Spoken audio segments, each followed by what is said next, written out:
the Senior Vice President for Advancement here at Sinclair. And like she said earlier, she's going to tell us a little bit about what's going on in Sinclair, and I know she has a PowerPoint presentation, so please welcome Miss Madeline.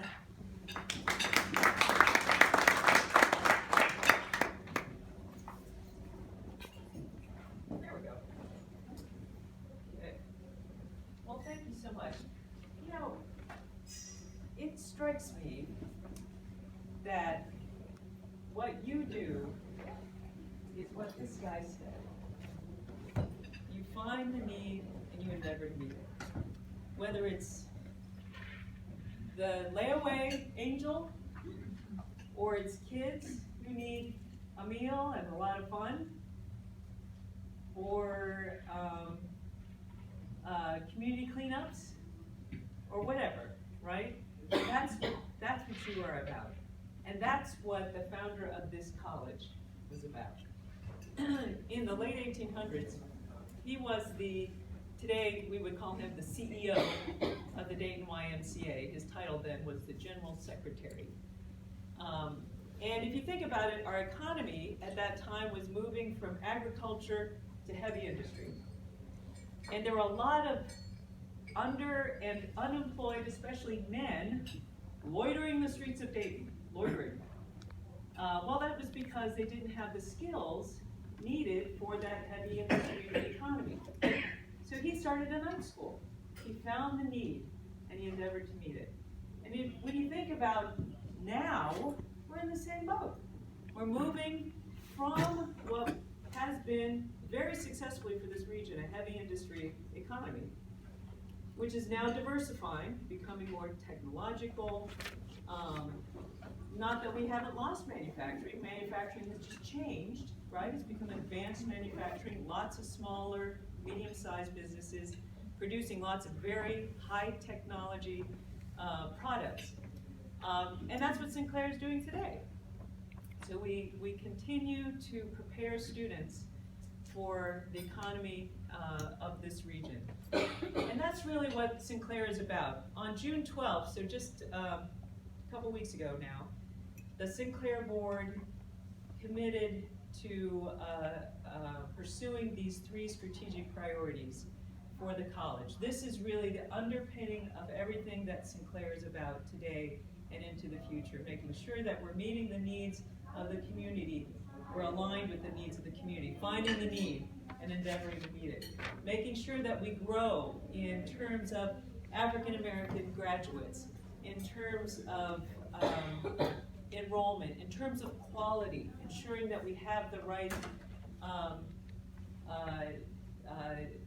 facilities and labs and technology in place so that we continue to grow there, and ensuring that the success that Sinclair achieves matches the needs of the region, and that's the demographic diversity and the socioeconomic diversity of all of our students and employers. So that was a real statement of commitment, because this is what it's all about. It's about, our president calls this the big room. In fact, this last May, we achieved record numbers in the big room. We had the most number of students participating in graduation. It was over 1,000 students participating. So we have to do this at the UD Arena. We don't have a place on campus that can accommodate that number. Oh, thank you. Oh, that's okay. I'm like, oh, those are your cards. Thanks to the leadership of the Sinclair Board of Trustees, you'll probably recognize a few names and faces. This college is committed to continuing to grow and to have a positive impact on our community. We're a big college. Every year, actually in recent years, about 28,000 unduplicated individual students throughout the year. Not at any one time, but because we have a lot of students who are part-time, they kind of stop and go. It's almost 30,000 individual students a year with a significant impact on the economy. And this is interesting to me. When you look, we serve primarily an 8-county region. We do have a few students who come from farther away because we have some really signature programs. For example, we are the only community college in Ohio and probably we're the first community college in the nation to offer an associate's degree in unmanned aerial systems. That's the drone technology. So that's a program, for example, that attracts students from all over the nation, because you can't get that anywhere else. But really, most of our students, as you can see, come from an 8-county region, and it's interesting to see where they come from. It's also interesting to see that we are in size second only in Southwest Ohio to the University of Cincinnati. When you look at just undergraduate enrollment, okay, UC is about 44,000 students, all in. That includes the med school and the law school and everything. I think if you look at just freshman, sophomore enrollment, we're actually neck and neck, or maybe a little bit bigger than the University of Cincinnati when you compare just those 2 years of enrollment. So that means that because we have that many students, we can offer programs. We have a critical mass of enrollment. So that enables us to offer more technical programs like the full complement of health sciences programs that maybe some other smaller colleges are not able to offer.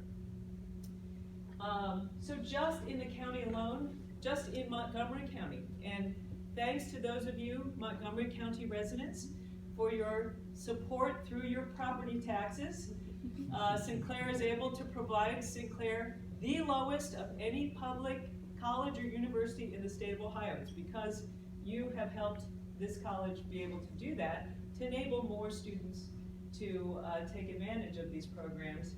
And again, back to the point about having a critical mass of students, that allows us to offer all of those health science programs so that we can continue to meet the needs of the healthcare community, which after Wright-Patterson is the single largest employer in our region. Healthcare is the single largest employer after Wright-Patterson. So that's critical.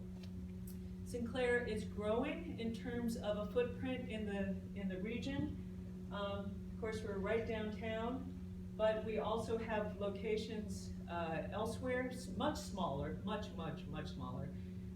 In Englewood and Huber Heights, for example, we have learning centers that are parts of YMCA branches, and they've got about 10 to 12 classrooms, and one of those might be a lab. I'm going to show you, we've got a new facility that we just purchased. And it's still occupied by the Far Hills Church, which used to be on Far Hills, but is not. It's actually on Clio Road. And if you've been there, so Miami Valley South is just on the other side of Clio Road up here, and that's a really growing campus. But if you've been past there, you might have noticed it's a largish building. It's the most unchurchy looking church I think I've ever been in. It looks like medical offices or something like that.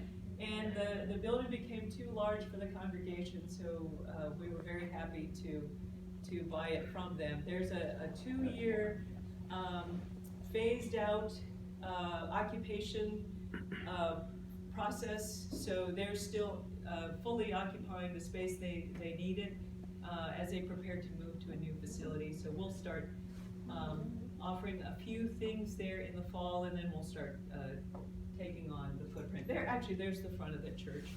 Doesn't look very much. It's like the perfect building for Sinclair. So we're very happy that. Just passed by there. You just passed by there? Yeah. Well, soon you'll see a red S on the front of it. Then it'll be obvious what it's for. As Khalid, as you were mentioning, the growth in graduates, this has been a record year, and I am very happy to say that we've gone from I wanna say 92 graduates, 92 African-American male graduates 5 years ago. It's over 300% now, the increase, just in this last year. So that's another area where we keep focusing, and because of the African American Male Initiative and Brother to Brother, it's going to just keep going. There's the total numbers of graduates. There's been a real emphasis in recent years on making sure that students get over the finish line, not just that they wander around or they get a few classes here and there. We really want them to have a credential, because we know that 65% of jobs now and into the future are going to require some post-secondary credential. That could be a degree, it could be a certificate, but you need to have something past high school in order to be prepared for the jobs of tomorrow. And so that's why that graduation number is important. And again, these are degrees and certificates, so it's any kind of a college credential. When you talk about alignment, well, where are those credentials awarded, or what fields are students earning credentials in? And you can see tremendous numbers in the industries that our region needs them to be in. We're the largest producer of, we think that there is not one dentist's office in Southwest Ohio that doesn't employ a Sinclair educated dental hygienist, for example. In fact, we could probably say that about all the healthcare fields, that there's not one clinic or doctor's office that doesn't employ a Sinclair graduated professional. But you can see that, the numbers there. But the best part of it is that for students, it means almost doubling what their earnings potentials are. And of course, that's important to our community if it wants to keep growing and thriving and surviving and being a better place for future generations, which is what your clubs are all about. There are a few special populations that we have been engaging more and more. Maybe you've heard of the College Credit Plus program. Marta, did you take, well, you were homeschooled, but did you take college? I took class in high school, but I did not do it for CCP. Oh, okay, all right. Colleen, did you? I did not. Okay. Well, more and more students, as you can see, over 5,300 students, high school students, earning college credit while still in high school. This is an initiative by the state of Ohio, and it's really helping students get started. My son, for example, just graduated high school, and he took business calculus in this last year. It was a Sinclair class. And he just signed up for, he's going to study finance at University of Cincinnati in the fall. And he was just at freshman orientation last week. And the advisor who was helping him register for classes told him he may not have to take another math class in the business program at UC. So that's helping him, get that one step ahead. I've seen some kids actually start as a sophomore their first year because they've taken so many classes. Well, and to that point, Amy, this last year was another record. 40 high school students earned their associate degrees in May. 40 of them. Is that astounding? And like 18 of them were juniors in high school. How do they do that? Talk about where do you have time to? Yeah. So what the juniors in high school are going to have to do is they haven't earned their high school diplomas. So because there's still high school requirements, so they have to stay in high school, but they'll keep studying. So they can continue by taking classes at Wright State or through Miami or UC or whatever. But imagine that they could then go on to university and only have 1 year left, which is potentially possible for them. What's the average number of credit hours that actually accounted for when you go into a 4-year degree? That's a good question. I don't know what the average is, but they but these are all credit hours, this is a requirement of that program, that, are definitely transferable. They have to be transferable classes. So students can't just take electives, they have to be classes that would count towards some sort of a degree. They even counted a year's worth for my wife's master's degree at UD. Oh my goodness! She did it in 1 year and skipped a year because of all the credits she earned here. Wow, that is great. That saved you a few dollars. Significant dollars. Khadijah. Not really few.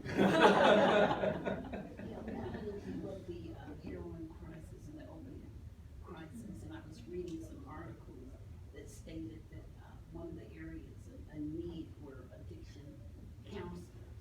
So how is Sinclair addressing that in their mental health technology department? Because, you know, heroin's on the rise, you know, addiction is a crisis, you know, and I know that it's a very good class, you know, that they have for addiction studies and mental health, and I didn't see it up there. I mean, is it going up? I mean, how?